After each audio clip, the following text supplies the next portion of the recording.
vegetarianism or veganism, something between the two, nudism, theosophy, healing, the healing power of water, the healing power of the sun, the healing power of diet and exercise.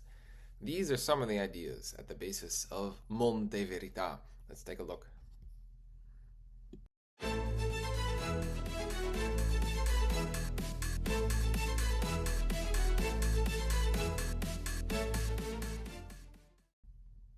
Hello everyone, welcome back to Threpticon. Today we're going to talk about Monte Verità, a vegan/vegetarian cooperative community in the Swiss Alps. To understand the context, it comes out of the Lebensreform movement. So what was Lebensreform? So it was a Swiss, sort of German, Austrian, so German-speaking, back to nature movement of the 19th and early 20th centuries. So the late 19th, early 20th centuries. Emphasis on fresh air, sunlight, vegetarian food, etc. So they would do all sorts of exercises. They kind of believed in free living. The men would grow out their hair and beards, and they'd often go around naked. They would sing and dance. They would behave kind of like the hippies, right, of the 1960s. That's more or less the spirit. So we're the founders of this place, Monte Verità, this community. So the gentleman was named Henri Odenkoven. So he was born in Antwerp, and he was the son of a wealthy industrialist, right? So he just kind of enjoyed playing with this fortune and trying to experiment with communal living, right? Monte Verità is that experiment. And he died in 1935 in Sao Paulo, Brazil. His partner was Ida Hoffmann, born in what's now Germany, in Freiburg. She was a pianist, so she knew all about music. In the 19th century, it was Wagnerianism was the big major musical current, things like that. She was interested in music and dance and all sorts of that, all sorts of those things. And then she died as well in Brazil in 1926. So the years of operation of the Monte Verità sanatorium, because they realized for this community project to work successfully, they wanted to found a sanatorium, so a place where people could go and try to get healthier, right? Because people, you have to understand, they're living in crowded industrial cities full of pollution, eating industrial food. They were sick, they were ill. So taking them out into the open air, feeding them healthy food, having them get exercise was hugely beneficial to their health. And the sanatorium operated from 1900 until 1920.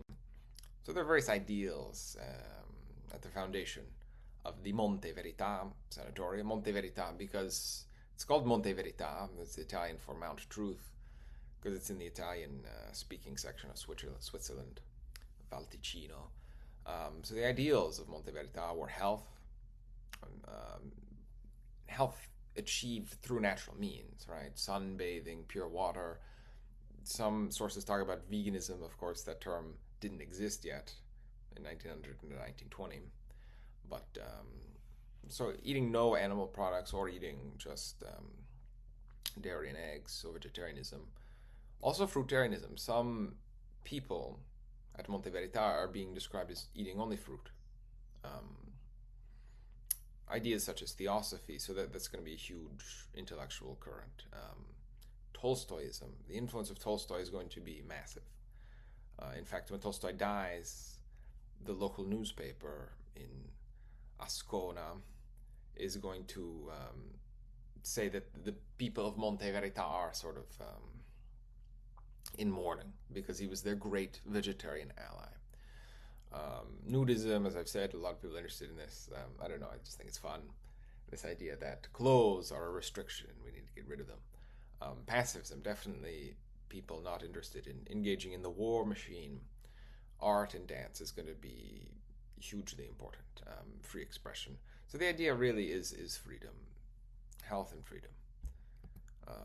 So here's a picture at that time.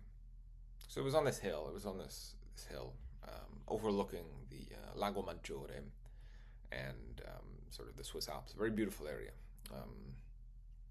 So it says right here, Ascona Monte Verità, establishment for vegetable cure, let's say, vegan cure, and sanatorium.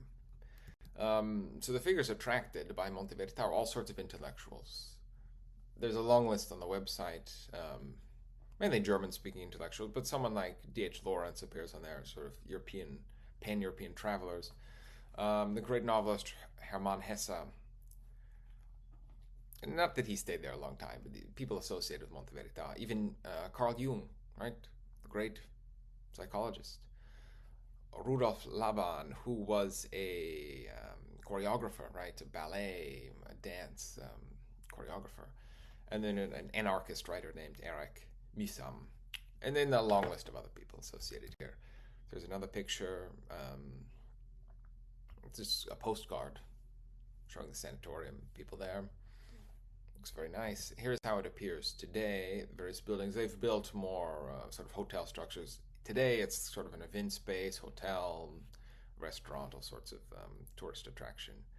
So the end of the sanatorium, once again, is the year 1920. So what did the owners decide to do? So Henri and Ida, they sell the place. They sell the place to someone else who develops it. They felt that they couldn't realize their ideals in Switzerland. I mean, things were changing at the time. The 1920s. Luckily, it was before the the 30s and the start of fascism. But they go to Spain for a little bit, but they end up in Brazil, and they don't know much about the area. Eventually, Ida dies in 1926, and then a decade later, Henri is going to die.